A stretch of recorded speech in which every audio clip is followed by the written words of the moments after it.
Hello and welcome to another Photoshop tutorial. Today I'm going to show you an improved version of the glass effect. You may have seen the video that I posted up a few weeks ago, which was just showing you how to make a glass effect using colour overlays. Using a colour overlay as a main feature at the end, basically, to get that to work. And that glass effect will works on images, on texture backgrounds, and also with a solid colour fill for a background. The effect that I'm about to show you works best when you've got a textured background to use. It doesn't really work so well if you're just using a plain colour background, so bear that in mind if you want to put this into use. I'll include a link to where you can get this textured background in the sidebar in case you want to use this one as well. Okay, so this is actually 700 by 400 pixels. First of all, you want to go to your text tool over here and click on that and make a text box, quite a large one, and you want the text size to be about 300 pixels for this size. And I've selected Franklin Gothic Heavy. It works pretty well with this effect. You can play around obviously afterwards, because we're not going to do anything else to the text layer once we've applied the effect. So you can obviously go back and select the text later and choose a different font. So just type. Oh, and I've forgotten to change it. It needs to be in white. So set that to white there. Hit OK. Just going to move that down a bit. Okay, and then what you want to do is you want to come over to your layer palette over here and right click and click blending options up the top there. And then we're going to run through the series of effects even that turn this into the glass effect. First of all, you want to do a drop shadow, and the drop shadow needs to be set to multiply black, change the opacity to 94%, use global light, and we'll leave that on 66 for now. Leave that as 5, the second one down leave as 0, and the third one change to 13, and that's it for that one. Want to add an inner shadow as well, so we're going to set that to normal and to white. Leave the angle the same, use global lighting. We're going to change distance to 8 pixels, the choke to 11 pixels, and this size to 4 pixels, and that's all we need to do on that one as well.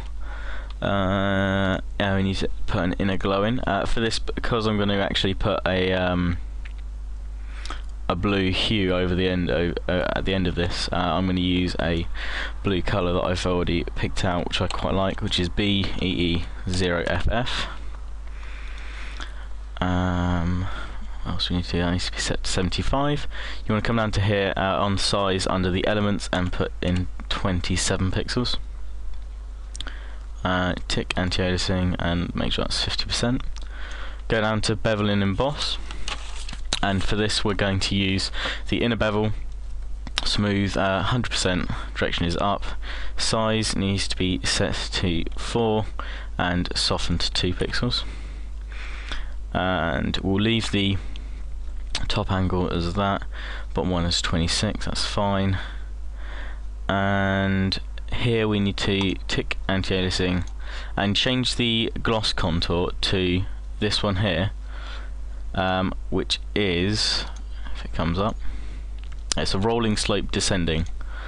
You can see it in that picture there, and you can leave the rest of those settings on that page as are. Go down to satin, and we need to set this to it's already set to multiply. That's it, multiply, and then I'm going to add another blue colour here, which is going to be 006 FCE. Angle of 19, distance needs to be set to 34, and the size to 65. And then lastly, click on stroke.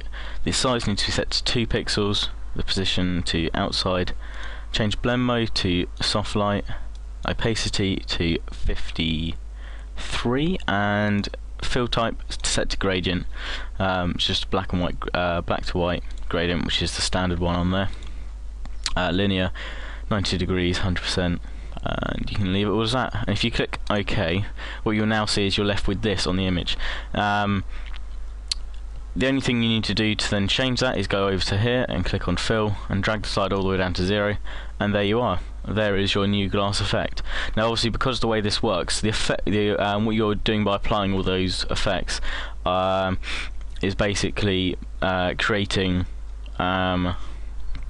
colours in the background, or what's then perceived as the background of this font, of this text even.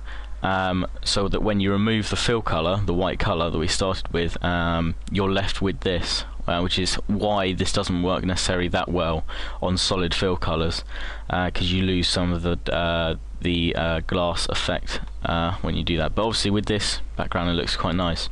So finally, with the background, I'm just going to hit Control U, and I'm going to change the hue to first of all, sorry, I always forget this, click Colorize, change the hue to 202, the saturation to 68, and the light to +10.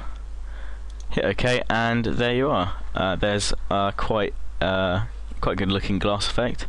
Hope you enjoyed this tutorial. I'll be doing a few more over the following week, so please subscribe and check back. Thank you.